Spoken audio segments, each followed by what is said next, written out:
And I'm a very competitive guy. But man, you're out there by yourself, it starts to not feel so competitive until Monday morning, and then you're like hating yourself because you're the guy with zero. That just does not sit well with me.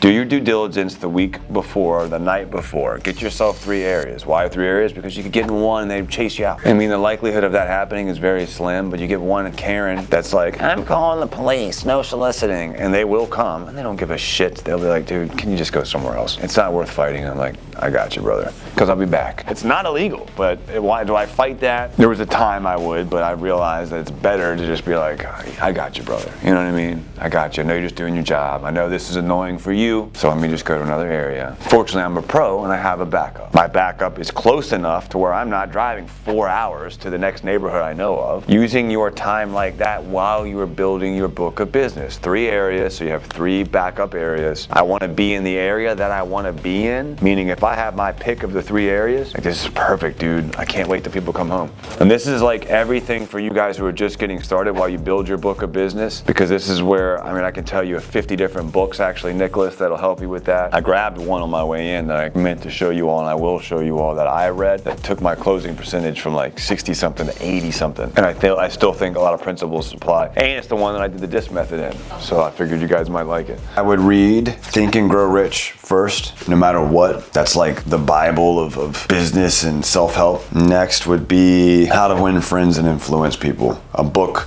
about relationships. I think life is all about relationships. How to Win Friends and Influence People, that's huge. And then business, if you're going into business, I'd read 13 Fatal Errors that managers make and how to avoid them. That's a staple in our business. We don't have any of our leadership pieces, they all read that. I'm gonna give you a bonus round book. If you're in in-home sales or door-to-door, this book is called The First 100 Days of In-Home Selling. This book made me a lot of money. When I first read it in 2012, this book took my closing percentage up 20 points. It's a great book. It's a very little known book, but it's very practical, very, very good. But I'm also really big on anything that has anything to do with the law of attraction, even on a quantum level. I nerd out when it comes to the science of these things, man. So I love to read, and I believe that leaders are readers. Once we get going, your days and your calendar becomes much more regular. And what I mean by that is, all right, Tuesdays I do my follow-ups. Thursdays I suggest you make it regular. Actually, the good thing is we're actually internalizing so much now. Like for you all, what you need to keep in mind is you are always the customer-centric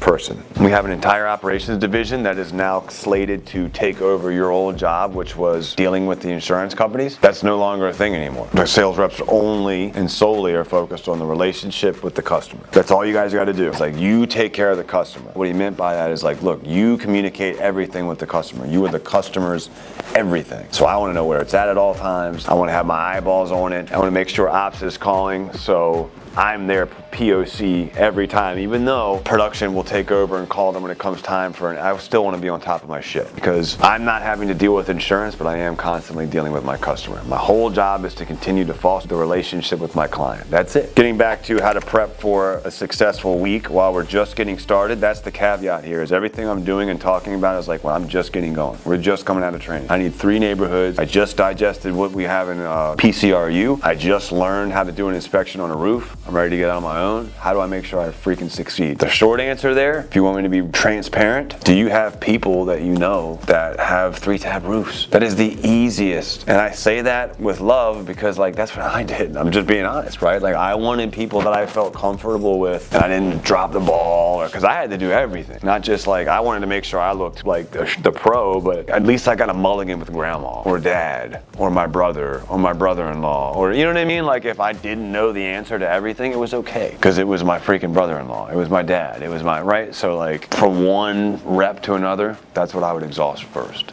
There's a reason why we're always looking to leverage a name of a person in their neighborhood, and if it's not, we're like, oh yeah, we're working with somebody up the street. Like we used to always say that we're working with somebody across the street, we're working with one of your neighbors. We would even be as brazen as to say, oh yeah, we're working with one of your neighbors, and then somebody goes, okay, oh yeah, who? And then you get caught with that for one time and you're like, well, I'll never do that again. Well, that's where pulling up Sales Rabbit, picking out a name of somebody across the street, knowing their address, and at least being a pro and like, all right, before I go in this neighborhood, I got Tanya Jones at such and such street. That's the name I'm going with. And then once you speak to somebody, guess what? Well, hey, I just talked to John up the street. You know what I mean? Now I've got a name drop. What I used to do, and I like to overcomplicate things, but I'm always going for, hey, Ken with PCR Roofing, I'm so sorry to bother you guys. Do you happen to know who the HOA president in this neighborhood is? Is there an HOA here? Yeah? And I'm right off the bat just like, and this is just sneaky little shit that I used to do, but it helps make the it helps disarm. The HOA pitch for me was always a really good one, right? Like, cause I'm coming in there, there's a few factors to consider. One, I show up sharp. I'm not looking like a slob. You would think that these are things and basic principles that one should just okay, but when I learned how to sell, it was you look better than the guy that came after you, or before you rather.